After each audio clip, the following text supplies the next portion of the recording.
About that time, there was a big old soldier. I could have touched him. He fell across my legs.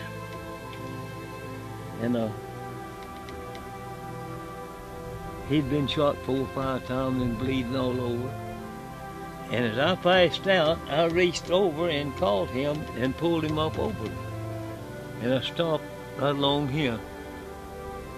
And he was bleeding and he was praying. And the last thing I remember him was saying was, "Lord, I won't have to die alone." And I passed out.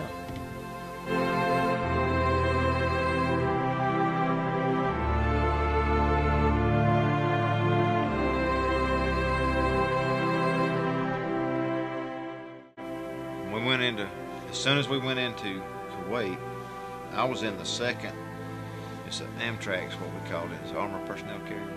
I don't know what its actual designation is, but it's designed to hold about 12.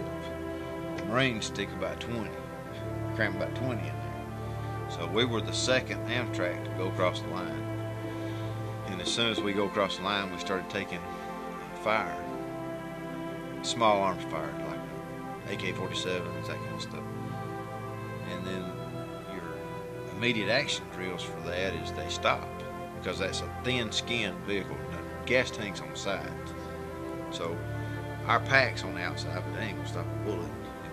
If they hit it enough, then that bullet's gonna hit the gas tank, blow the whole thing up. So your immediate action is they stop and they lower the ramp, and you set up in a semicircle around it. So we start taking small arms fire. We stop, get out. And when we get out, then they start hitting us with mortars. So, you know, there's mortars going off 10, 20 feet away. Had a few casualties during that.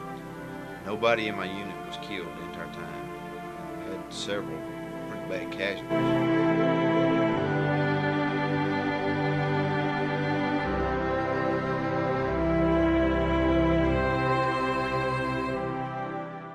First one at Iwo Jima, that was the worst one we ever had.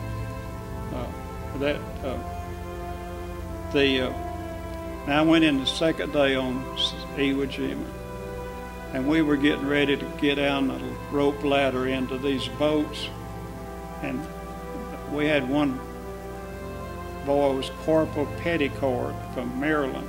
He was our barber, and he's also a gun crewman. And we were all on deck, not any further than you two men. And 3 of them men got their guts just blowed out right there in front of us on that ship. Japanese hit it with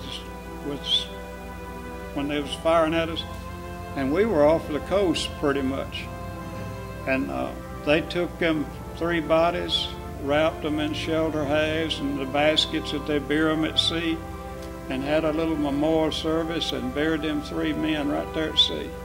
And that's when, 19 years old, and that's when it breaks your heart. Then you had to just pick up the pieces and forget about them and go on.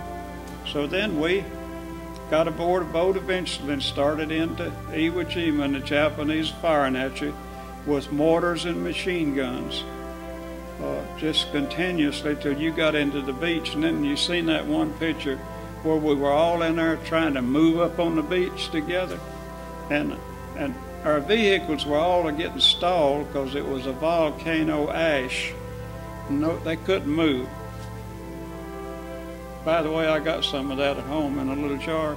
I told my family, when I die, before they close the vault, I want them to sprinkle that over me. I want to be buried like my comrades did, in that ash.